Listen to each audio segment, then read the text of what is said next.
When I first started making the collages, I wanted it to be punk rock. I wanted to rip it up. But in fact, I'm not that kind of artist. I'm very fussy. I really want things to be beautiful and right. Yeah, I'm gonna roll. You want me to clap? Yeah. Take one.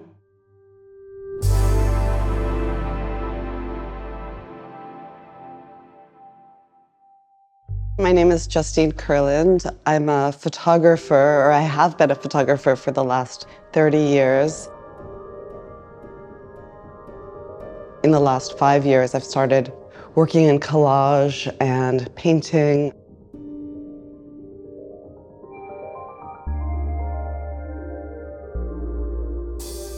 I didn't have a really typical childhood. My mother was a divorcee in the 70s, really quite wild. There'd be these groups of divorcee ladies drinking chartreuse in the afternoon. So I think I grew up with a sense of a female community. She was a single mom with 3 kids, and the way she supported us was by crafting clothing and selling them at these Renaissance fairs. So I traveled a lot as a child. And I think later on, when I started making road trip photographs, it's that inheritance, what I learned from her. For me, I was the most interested in telling stories with photographs. I wanted to center women's experiences.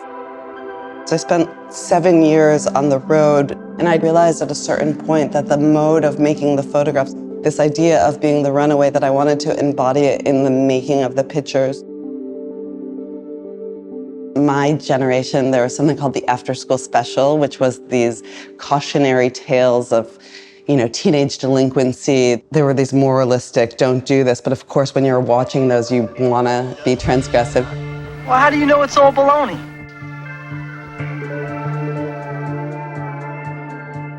These are exhibition prints of the girl pictures. This was the first girl, Alyssa was the first girl I photographed for the Girl Picture series. When I started this body of work, I had met her that summer, and she had been sent to live with her father, and she was very unhappy and felt very displaced. So we kind of leaned into that idea of her displacement as a coming-of-age story about how these girls are gonna manifest their world differently than it is as they've inherited it.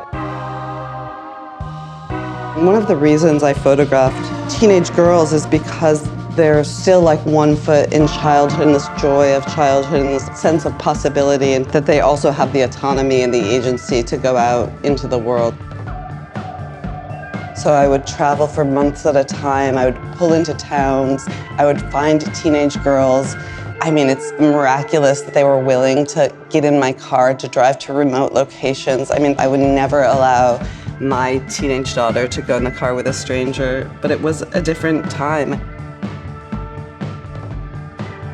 I would have scouted a location before. I would have a loose narrative. So many of the photographs in this book are describing these moments of care.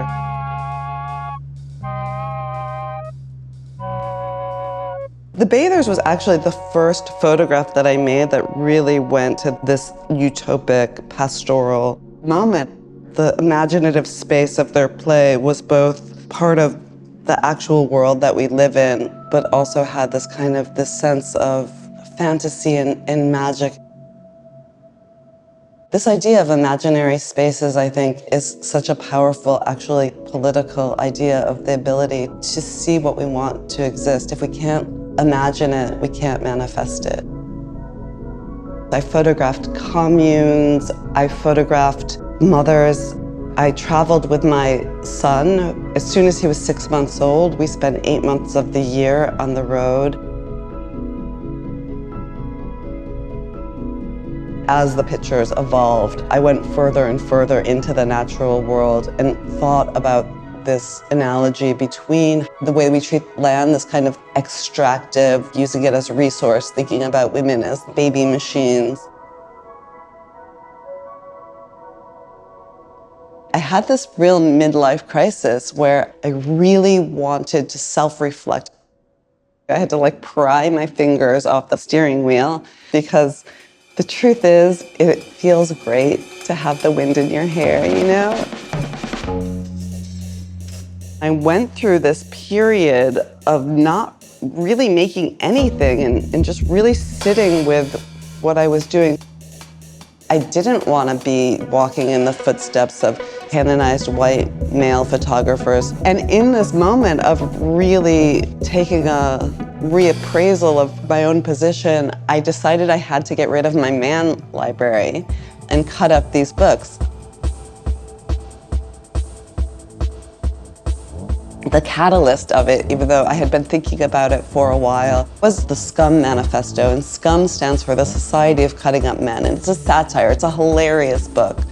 So there was something conceptual about taking away this idea of the genius artist, this rarefied $1 million piece of art, and making work accessible.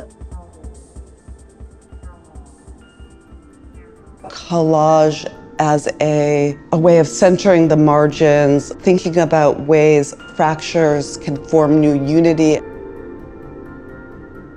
On one hand, in the cutting is very destructive and violent, but the gluing is very reparative and healing. Mostly what I'm doing is about freeing the women in these books, giving name and voice to all of the invisible forces around us.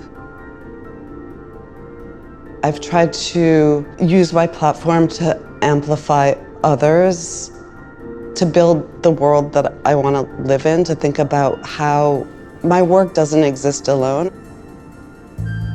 There is this scarcity model that you're sold, that it's about you have to be the most special snowflake, no one's work is like your work. That's so unhelpful. That is so not the reason I think anyone makes art. We make art so that we can know each other. We make art so we can have common cause.